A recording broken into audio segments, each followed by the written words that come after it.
رانی پری Eva کی ایک بیٹی تھی جس کا نام نورا تھا۔ نورا بھی اپنی ماں کی طرح شکتی شالی تھی۔ اس کی شکتیاں بہت ہی طاقتور تھیں۔ کچھ دن بعد رانی پری کے ہاں ایک خوبصورت سی بیٹی کی پیدائش ہوتی ہے۔ بدقسمتی سے پری لوک میں پیدا ہونے کے بعد بھی الینا پری کے پاس وہ شکتیاں نہیں تھیں جو اس کی بڑی بہن نورا اور ماں کے پاس تھیں۔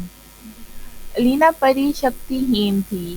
جب یہ بات اس کی ماں کو پتہ چلتی ہے تو ایوا پری کو بہت بڑا جھٹکا لگتا ہے کہ اس کی بیٹی شکتی ہین ہے، جس کے کارن وہ اس پر توجہ دینا چھوڑ دیتی ہے اور اپنی بیٹی نورا سے ہی پیار کرتی ہے کیونکہ وہ شکتی شالی تھی اور ان کے لیے یہ بہت فخر کی بات تھی کہ ان کی بڑی بیٹی شکتی شالی ہے۔ وہ اپنی چھوٹی بیٹی الینا کو منحوس سمجھتی تھیں اور ان پر ذرا بھی توجہ نہ دیتی تھیں۔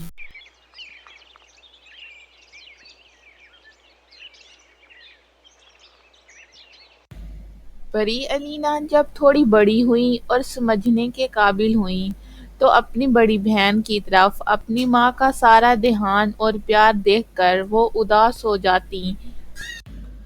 اپنے کمرے میں آ کر وہ سوچنے لگتی ہے کہ دیدی کتنی خوش قسمت ہے، اس کے پاس تو سب کچھ ہے، اسے سب لوگ کتنا پیار بھی کرتے ہیں، اس کے پاس تو شکتیاں بھی ہیں اور میرے پاس تو کچھ بھی نہیں ہے، اسی لیے میری مما مجھ سے محبت ہی نہیں کرتی، انہوں نے کبھی مجھے اپنی گود میں سلا کر پیار ہی نہیں کیا۔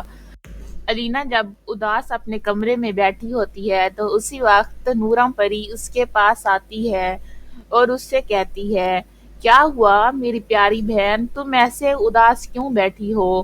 آؤ ہم باہر چل کر باغیچے میں کھیلتے ہیں۔ تو نورا کی بات سن کر الینا پری خوش ہو جاتی ہے اور کہتی ہے، دیدی کیا واقعی ہی آپ سچ کہہ رہی ہیں، ہم باہر باغیچے میں ایک ساتھ کھیلیں گے؟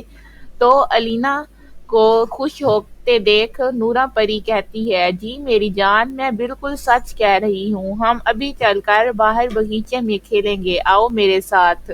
دونوں کی باتیں سن ایوا پری وہاں آتی ہے اور دونوں کو ڈانٹتے ہوئے کہتی ہے، مونا پری، تمہیں پتہ ہے نا، تم بہت جلد اس راجے کی رانی پری بننے والی ہو، اب تم بڑی ہو گئی ہو تو تمہیں کوئی ضرورت نہیں باہر الینا کے ساتھ جا کر باغیچے میں کھیلنے کی، چلو میرے ساتھ، مجھے تمہارے ساتھ بہت ضروری کام ہے۔ ماں اپنی بیٹی نورا کو لے کر چلی جاتی ہے تو پیچھے الینا پری اداس ہو جاتی ہے اور رونے لگتی ہے۔